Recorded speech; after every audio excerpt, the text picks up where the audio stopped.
प्रश्न 2। सीधे गुणा किए बिना निम्नलिखित गुणनफलों के मान ज्ञात कीजिए। प्रश्न 2 का पहला है 105 गुना 106। प्रश्न क्या है? 105 गुना 106। तो सीधे गुना किए बिना यानी सीधे गुना करके भी हम इसका मान ज्ञात कर सकते हैं। 105 को 106 से गुना कर देंगे, लेकिन सीधे गुना नहीं करना है। ठीक है, सीधे गुना किए बिना निम्नलिखित गुणनफलों के मान ज्ञात करना है। तो कैसे करेंगे? तो इसको हम सूत्र पे बैठाएंगे। तो कौन से सूत्र पे? तो देखिए 105 को हम लिख सकते हैं 100 प्लस 5। 105 को हम क्या लिख सकते हैं? 100 प्लस 5, यानी 100 में 5 जोड़ेंगे तो क्या आता है? 105। और 106 को हम लिख सकते हैं 100 प्लस 6। इस तरह से हम इसको लिख सकते हैं।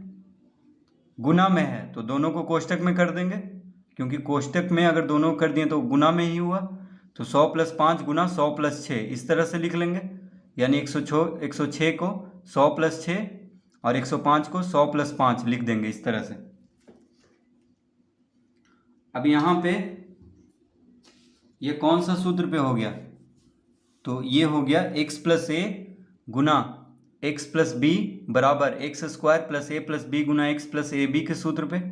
ठीक है, तो देखिए x प्लस ए गुना x plus b, x plus a गुना एक्स प्लस बी। तो x के जगह पे कौन है? 100 है, a के जगह पे 5 है और b के जगह पे कौन है? 6 है। तो देखिए x प्लस ए 100 प्लस 5 गुना x प्लस बी यानी 100 प्लस 6। तो b के जगह पे 6 है, a के जगह पे 5 है और x के जगह पे 100 है। तो इसको हम क्या लिख देंगे? इसको हम बैठा देंगे x square plus a plus b गुना एक्स प्लस ए बी पे। तो x प्लस ए गुना एक्स प्लस बी बराबर एक्स स्क्वायर यानी 100 का square plus a plus b. A में कौन है? 5 है, बी में 6 है, यानी प्लस ए प्लस बी गुना एक्स। एक्स में कौन है? 100 है, तो हम यहाँ पे 100 लिख देंगे प्लस ए बी। ए में कौन है? 5 है, बी में कौन है? 6 है, तो ए बी यानी a Guna B, A Guna b.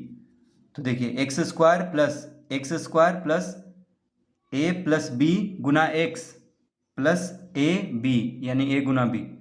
तो इस तरह लिख लेंगे सूत्र पे बैठा के। अब 100 का वर्ग क्या हो जाएगा? तो 100 का वर्ग हो जाएगा 1 पे 4 शून्य।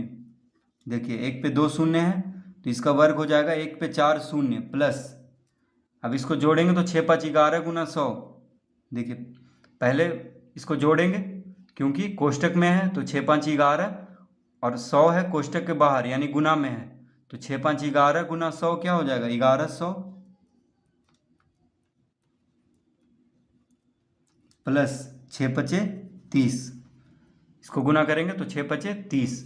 अब इन तीनों को जोड़ देंगे तो कितना आ जाएगा? तो इन तीनों को जोड़ने पे देखिए 10,000 प्लस 1,100 प्लस 30 कितना हो जाएगा? तो 11,130 हो जाएगा। 10,000 और यहाँ पे है 1,100 और 30, तो 10,000 और 1,100 जोड़ेंगे तो कितना हो जाएगा? 11,100, फिर 30 को जोड़ देंगे यानी 10,000, ये 11,130 क्या हो जाएगा? 11,130। ये तीनों को जोड़ने पे हो जाएगा 11,130। तो 10,000 और 1,000 कितना होगा? 11,000, फिर 100 है 11,100, फिर 30 है तो 11,130। तो इसका उत्तर क्या आ गया? 11,130। यानी 105 गुना 106 करेंगे तो कितना आएगा? 11,130।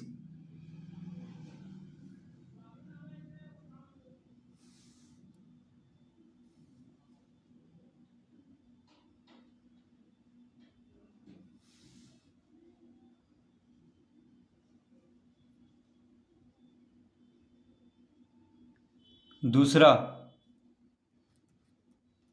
तो दूसरा में है 103 गुना 98।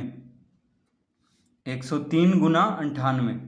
तो 103 को हम लिख सकते हैं 100 + 3। क्या लिख सकते हैं? 100 में 3 जोड़ने पे क्या आता है? 103। और 98 को हम लिख सकते हैं 100 - 2। देखिए इस तरह से हम इसको लिख सकते हैं। तो 103 को हम लिख लेंगे 100 + 3, और 98 को, यानी 100 में से 2 घटाने पे 98 आता है, तो 100 में से 100 - 2 लिख लेंगे, और 103 को लिख लेंगे 100 + 3, इस तरह से। तो यहाँ पे हो गया a + b, माफ कीजिए। अब इसको हम x + a Guna x + b के सूत्र पे बैठाने के लिए इसको हम इस तरह लिख लेंगे। देखिए 100 + 3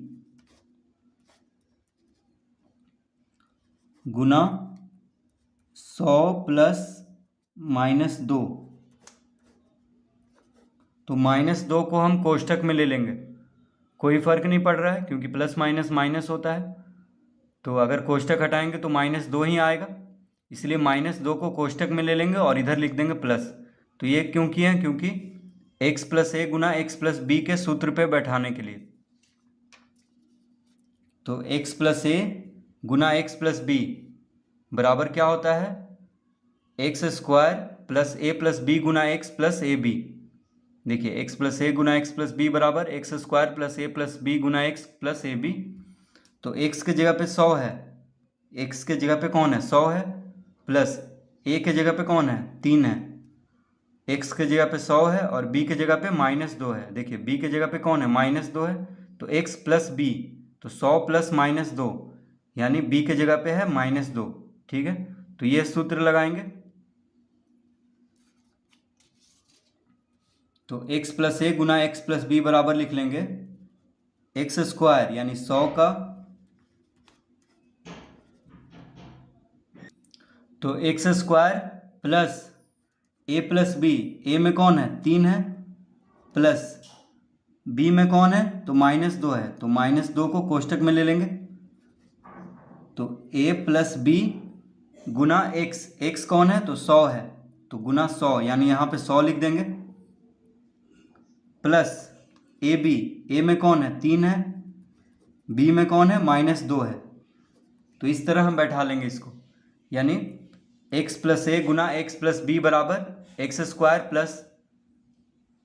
a + b Guna x + ab, यानी a गुना b। तो इस तरह से हम इसको बैठा लेंगे। अब इसको हल कर लेते हैं। तो 100 का वर्ग, यानी 1 पे 4 शून्य देंगे, यानी 10,000। 100 का वर्ग क्या होगा? 100 गुना 100 10,000। अब यहाँ पे देखिए प्लस 3 प्लस माइनस क्या होता है? माइनस, तो 3 - 2 हो जाएगा। 3 - 2 प्लस माइनस, कोष्ठक हटाएंगे तो प्लस माइनस माइनस हो जाएगा।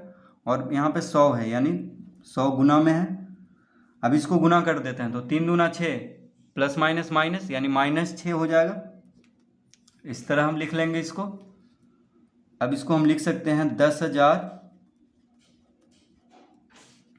3 में से 2 घटाएंगे, 3 में से 2 घटाएंगे तो 1 आएगा। तो 1 गुना 100, 100 लिख लेंगे, यानी +100। 3 में से 2 घटाएंगे तो 1, और 100 गुना में है तो 1 गुना 100, क्योंकि कोष्ठक के बाहर 100 है। तो 3 में से 2 घटाएंगे तो 1 आएगा। 1 गुना 100 100, यानी +100 -6 लिख लेंगे। अब 10,000 और 100 को जोड़ेंगे तो 10,000 100, नहीं तो ऐसे कर लेते हैं, 100 में से 6 घटा लेते हैं तो 94। 100 में से 6 घटाने पे कितना आएगा? 94। और 94 को 10,000 में जोड़ देंगे तो 10,094, यानी इसका उत्तर हो जाएगा 10,094। ठीक है, तो 10,000 में 100 को जोड़ेंगे तो 10,100, और 10,100 में से 6 घटा देंगे तो 10,094, इसका उत्तर होगा। तो इसका मतलब हुआ कि 103 गुना 98 कितना आ जाएगा? 10,094।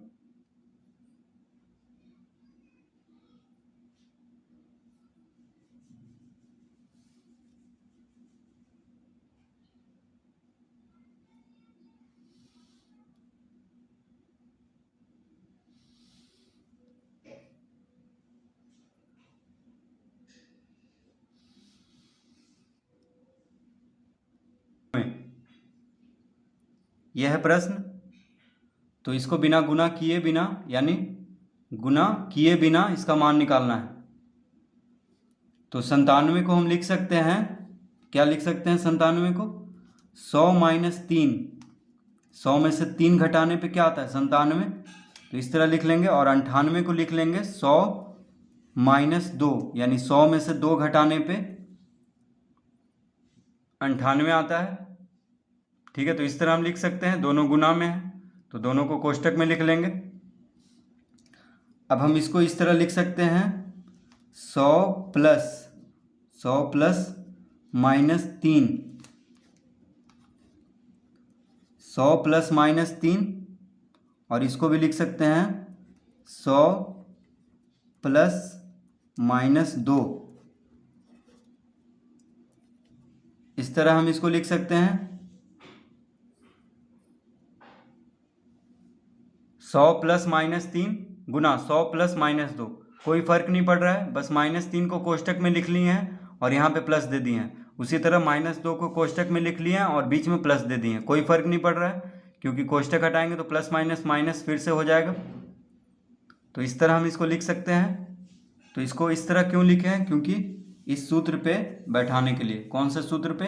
तो x प्लस ए गुना x plus b, x plus a गुना एक्स प्लस बी बराबर होता है x square plus a plus b, x square plus a plus b गुना एक्स प्लस ए बी। तो देखिए एक्स प्लस ए गुना x plus b, तो x के जगह पे 100 है, ए के जगह पे माइनस 3 है, एक्स के जगह पे 100 है और बी के जगह पे माइनस 2 है। तो एक्स प्लस ए गुना, यानी कोष्टक में है, एक्स प्लस बी। तो इसको हम लिख लेंगे एक्स स्क्वायर, यानी एक्स स्क्वायर यानी 100 का स्क्वायर यानी 100 का वर्ग, प्लस ए कौन है -3, प्लस बी कौन है -2, बी कौन है -2। तो x square plus a plus b, a में है -3 प्लस बी में -2 है। तो इसको हम कोष्टक में लिख लेंगे -3 और -2 को। तो ए प्लस बी गुना एक्स कौन है? तो 100 है, तो 100 को यहाँ पे लिख लेंगे, प्लस ए बी, ए में कौन है -3 है, तो -3 गुना -2। इस तरह हम इसको लिख लेंगे। फिर से देखिए x square plus a plus b गुना एक्स प्लस ए बी, यानी ए गुना बी। अब इसको हम 100 का वर्ग क्या होता है 10,000, 100 का वर्ग 10,000, यानी 1 पे 4 शून्य। अब -3 प्लस 2 क्या हो जाएगा? तो देखिए इसको हम लिख लेंगे, कोष्टक हटाएंगे तो हो जाएगा -3 प्लस माइनस माइनस यानी -2 गुना 100। अब इसको गुना कर देते हैं, तो 3 दूना 6 माइनस माइनस प्लस यानी प्लस 6 हो जाएगा। यहाँ पे 3 दूना 6 माइनस माइनस प्लस 6 लिख लेंगे। और यहाँ पे प्लस माइनस कोष्टक हटाएंगे तो प्लस माइनस माइनस दे देंगे, तो हो गया 10,000। -3 -2 कितना होगा? -3 -2 -5 और -5 गुना 100 यानी -500। तो देखिए -3 -2 हो जाएगा -5, -5 गुना 100 हो जाएगा -500 प्लस 6। इस तरह लिख लेंगे। अब इसको 10,000 में से 500 घटाएंगे तो कितना आ जाएगा? तो देखिए 10,000 में से 500 घटाएंगे तो कितना आ जाएगा? 9,500 आ जाएगा। और 9,500 में से 6 जोड़ देंगे तो 9,506। तो 10,000 में से 500 घटाएंगे तो 9,500 आ जाएगा। 9,500 में 6 जोड़ेंगे यानी 9,506। तो इसका उत्तर कितना हो जाएगा? 9,506, यानी 97 गुना 98 कितना आएगा? 9,506। तो इस तरह से इसको हल करेंगे।